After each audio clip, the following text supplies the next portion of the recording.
یہ جوان، حضور جوانوں سے بہت پیار کرتے تھے اور جوانوں کے سدھرنے پہ حضور کو بڑی خوشی ہوتی تھی. اور حضور علیہ السلام جن جوانوں کے پیچھے قوم ہوتی تھی ان جوانوں کے لیے بہت دعائیں بھی کرتے تھے، اس لیے کہ جوان جوان ہوتا ہے. حضور کی خاص توجہ جوانوں کی طرف تھی. دیکھو حضور علیہ السلام کے صحابہ حضور کے پردہ فرمانے کے تقریباً آدھی صدی تک کے لوگوں کی رہنمائی کرتے رہے، بلکہ پونا صدی تک. تو وہ لوگ سب جوان تھے. تبھی سنا سعد ابن ابی وقاص اس وقت جنگ میں شریک ہوئے جب ان کے چہرے پہ داڑھی بھی نہیں نکلی تھی. مولا علی 9 سال یا 8 سال کی عمر کے تھے جب آپ نے کلمہ پڑھا. حضرت سیدنا فاروق اعظم 30-32 سال کے تھے جب آپ نے کلمہ پڑھا. حضور نے ٹارگٹ جوانوں کو کیا. اس لیے میرا بھی دلچسپی کا عنوان میری قوم کے جوان ہے. مجھے پتا ہے جب کوئی جوان سدھرے گا انقلاب آئے گا، بلکہ جوان سدھرے گا تو بڈھے اور بچے دونوں سدھر جائیں گے. کیوں؟ کیونکہ جب جوان بیٹا مسجد جائے گا، جوان بیٹا مسجد جائے گا تو بوڑھا تو شرم کے مارے مسجد آنا ہی ہے کہ وہ سدھر گیا، اب میرے پیر قبر میں لٹک لے، میں گھر میں کیسے بیٹھوں. اس نے تو سدھرنا ہی ہے. لیکن جوان باپ کو جب بچہ مسجد جاتے دیکھے گا تو بچہ باپ کی انگلی پکڑ کر خود ہی جائے گا. تو ایک جوان سدھار دو، ہر کے دو خود ہی سدھر جائیں گے. اس لیے اقبال نے بھی جوان کو ٹارگٹ کیا. کہتے نہیں تیرا نشیمن قصر سلطانی کے گنبد پر، نہیں تیرا نشیمن قصر سلطانی کے گنبد پر، تو شاہی ہے بسیرا کر پہاڑوں کی چٹانوں میں. اور عقابی روح جب بیدار ہوتی ہے جوانوں میں، نظر آتی ہے ان کو اپنی منزل آسمانوں میں. چھوڑ دو گناہ، اگر جوانی میں گناہ چھوڑ دو گے اللہ کے محبوب بن جاؤ گے، اللہ کے مقبول بن جاؤ گے. جوانی میں گناہ چھوڑ دو گے، توبہ کرو گے، جنت میں رسول اللہ کا پڑوس نصیب ہوگا. اگر جوانی میں گناہ چھوڑ دو گے اللہ بڑھاپا عزت سے بھرپور کر دے گا. جو لوگ جوانی میں گناہ چھوڑتے ہیں اللہ انہیں عزت والا بڑھاپا عطا کرتا ہے، وقار والا بڑھاپا عطا کرتا ہے. تو یاد رکھیے. اور پھر یہ سب کے سب جوان، مجھے بہت خوشی ہوتی ہے کاش کہ یہ جوان، میں آپ کو یہ نہیں، دیکھیے مشورہ دیتا ہوں اور میں کرام اگر میں غلطی کروں تو میری اصلاح کریں. میں آپ کو لباس بدلنے کے لیے نہیں کہہ رہا. آپ کوئی لباس پہنیے شریعت کی حد میں رہ کر، توجہ، شریعت کی حد میں رہ کر آپ کوئی لباس پہنے.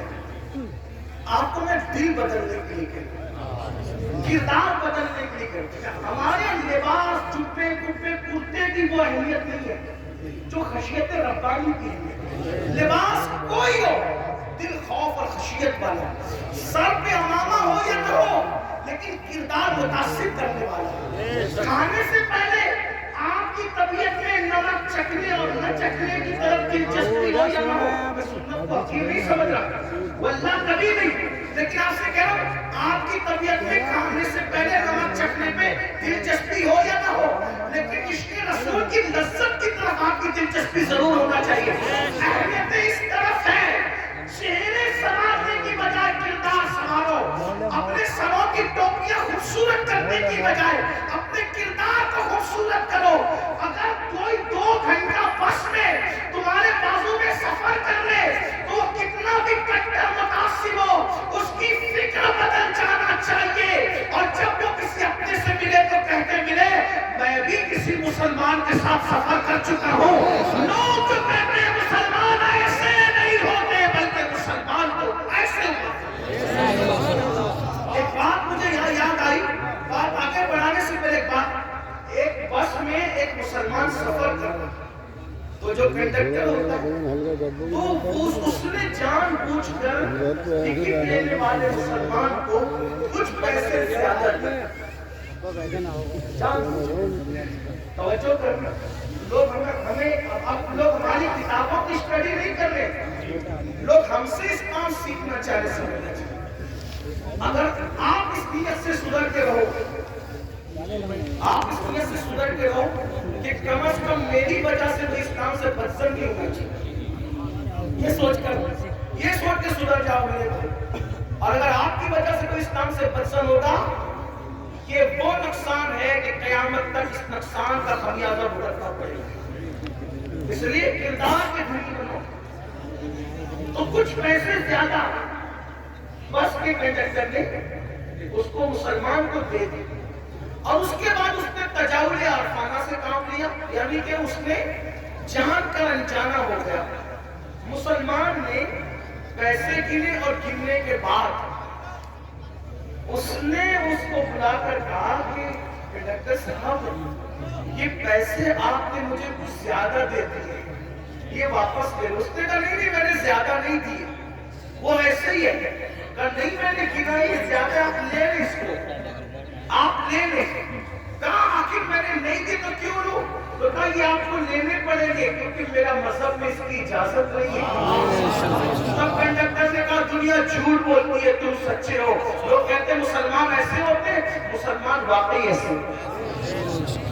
میرے بھائیوں ایک دور تھا، دنیا کے کوئی بھی مذہب کا آدمی اگر سفر کرنا چاہتا تھا اور اپنی بیٹی کو اور اپنی بیوی کو اکیلے چھوڑ کے جانا چاہتا تھا تو وہ مسلمان ڈھونڈتا تھا کہ مسلمان کے پاس چھوڑ کے جاؤں گا، کیونکہ یہ مسلمان ہے، یہ کسی کی عورت پر ہاتھ نہیں ڈال سکتا، یہ اپنی پہچان تھی، اپنی امانت مسلمان۔ آپ دیکھیں تاریخ ہے نا، مکے والے حضور پہ پتھر نہیں مارتے تھے، اور جب امانت رکھنے کی بات آتی تو ابو جہل اور ابو لہب کے پاس نہیں رکھتے تھے، معلوم ہے کہ یہ ڈاکو لوگ ہیں۔